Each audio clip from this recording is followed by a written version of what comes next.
la obra va a ser enfrentamiento entre la Hibris y la Sofrosine. La Hibris va a estar personificada en el héroe, pero no solamente Odiseo va a ser el héroe. Hay varios personajes, por supuesto ya de entrada Telémaco, que encarnan la virtud. Algunas virtudes muy representativas, muy específicas, y otros más cantidad de virtudes, pero todos desde el punto de vista de la Sofrosine, es decir, desde el equilibrio, desde la templanza, desde el conjunto de virtudes y desde el concepto de virtud que es el justo medio, es decir, no es ni excesivo ni defectuoso, no abusa ni le falta. Ese es el concepto de virtud, entre dos extremos, el justo medio. Y hay muchos personajes virtuosos en Odisea. Así también hay muchos y muchos más personajes que caen en la hibris.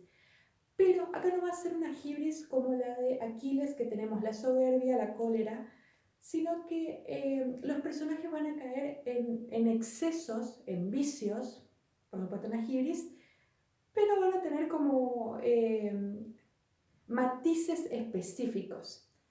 Este enfrentamiento se va a sostener a lo largo de toda la obra, así que les conviene tomar dos colores.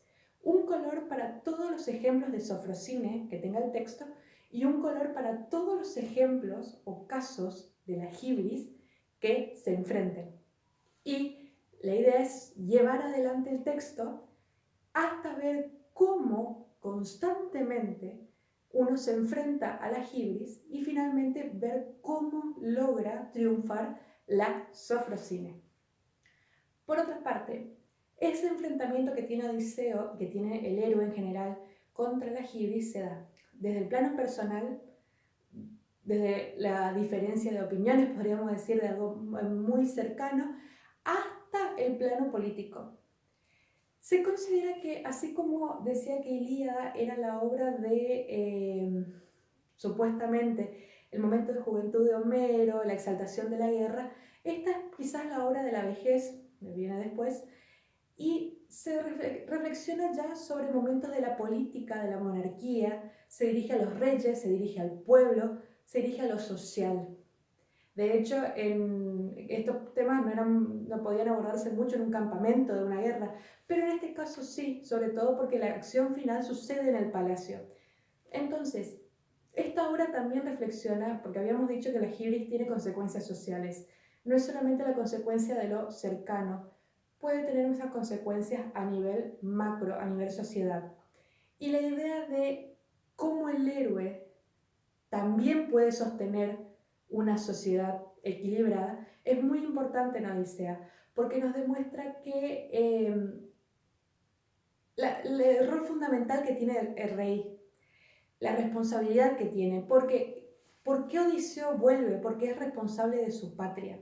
Y eso ya es una de las características de la Sofrosine. Y cómo un rey virtuoso, un rey equilibrado, a diferencia de un rey con cólera, determina el destino de una ciudad, determina el destino de un pueblo. Acuérdense que la épica trataba de enseñar valores al pueblo y los valores nacionales, es decir, los unía en un sentimiento nacional de defender determinados valores. Eso es lo que busca hacer Odisea.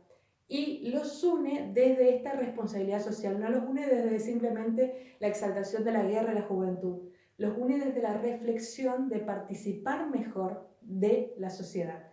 Por eso no solamente el héroe es virtuoso, por eso varios personajes lo son, porque así como el rey debe ser virtuoso para sostener la sociedad, también la sociedad debe ser virtuosa para no permitir que el rey decaiga. Entonces, vemos cómo tenemos varias formas en las que se presenta la Sofrosine. Una que le estaba explicando es el ámbito social y político. También se encuentra en las aventuras, es decir, cada hecho que enfrenta Odiseo es un enfrentamiento interno entre el equilibrio, la prudencia, la razón, el éxito, o el desequilibrio, el vicio, el atormentamiento, los errores, el fracaso. La Odisea representa muy bien al hombre común, es decir, el término Odisea pasa a ser como el significativo de un viaje largo y con muchas dificultades, pero en definitiva lo que está representando es la vida cotidiana. Si bien tenemos un héroe perfecto, exaltado por los griegos, un modelo perfecto, lo que nos muestra es cómo a cada paso nos podemos encontrar con situaciones difíciles, cómo queremos soportar las situaciones, queremos que salga bien, queremos hacer las cosas bien, estamos limitados, estamos estorbados, muchas veces nos cansamos, cometemos nosotros los errores, queremos llegar a buen puerto, queremos llegar a Ítaca, queremos recuperar la paz, el control de la vida, queremos que las cosas salgan bien, pero constantemente tenemos que luchar. Y esa es la odisea, la lucha infatigable, aunque dure 10 años, aunque dure todo el regreso, aunque dure 20 o aunque dure la vida, y de no rendirse hasta lograr el objetivo. Ese es el símbolo general y que se representa a través del enfrentamiento Sofrosine y Hibris. ¿Qué otras cosas importantes que marquen? Esta obra tiene muchísimos símbolos que nosotros vamos a ir analizando uno por uno, que son trascendentales porque además reflejan después lo que van a ser los símbolos clásicos de la literatura posterior. Así, con un color aparte, símbolos.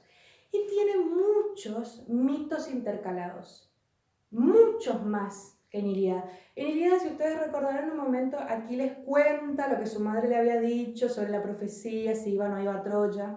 En un momento se enfrentan Glauco y Diomedes y cuentan su linaje y ahí está intercalado el mito de Belerofonte.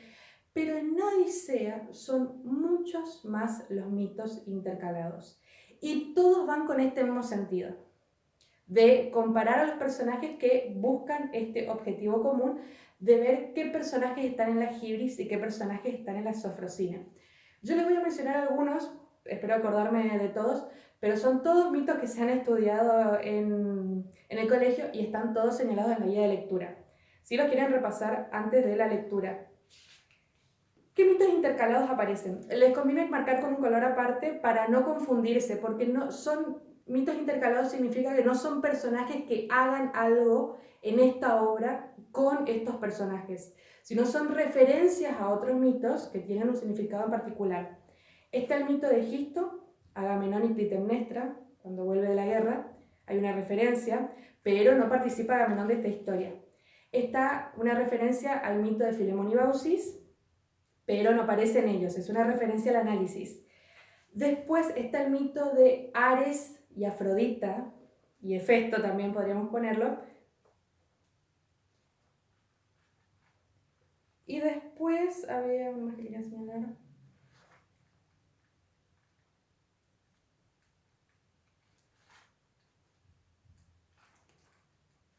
Hacia el final.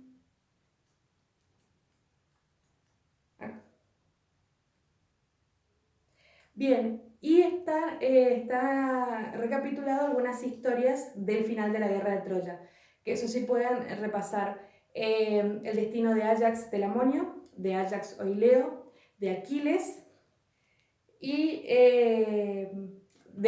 repasar, por supuesto, el mito de Menelao y Helena. Todos estos mitos se van a intercalar en la historia para reforzar este concepto de la Sofrosine. Entonces, un color para la Hibris, un color para la Sofrosine, un color para los símbolos y un color para los mitos intercalados, para no ir mezclando. Y eso es lo que vamos a ir analizando uno por uno. Además, esto también tiene recursos de la épica. La Odisea se escribió originalmente en verso. Nosotros leemos una versión en prosa. Tiene los mismos recursos que Ilíada. Frases estereotipadas o epítetos, circunstancias subyacentes. Si ustedes recordarán las circunstancias que habíamos analizado de los níveos brazos, que era un epíteto que representaba el trabajo doméstico de la mujer, también vuelve a aparecer esa costumbre. De hecho, el mito de Filemón y Baucis habla de una costumbre que era la hospitalidad para los griegos.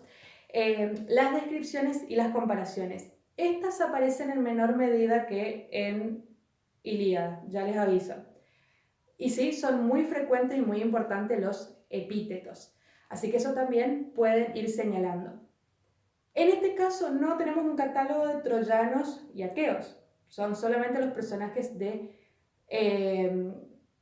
Odiseo, es decir, los personajes que regresan a Ítaca. Pero sí es importante ir tomando nota de todos los personajes porque son muchos y muchos hacen acciones importantes y además muchos están muy trabajados en cuanto a su personalidad. Ahí es donde viene la cuestión de los símbolos. El símbolo de telar de Penélope, el símbolo de Helena, el símbolo de las hechiceras, el símbolo de las sirenas.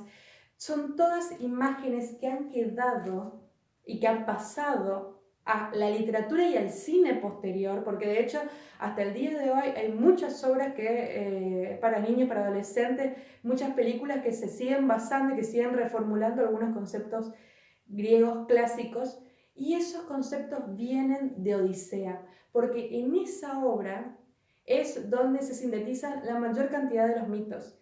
Hay muchas historias que suceden, hay muchas aventuras, y es nuestra fuente clásica. Nosotros no conocemos, no tenemos un libro de mitología griega. Todo lo que conocemos es porque ha quedado en el teatro o en las obras épicas.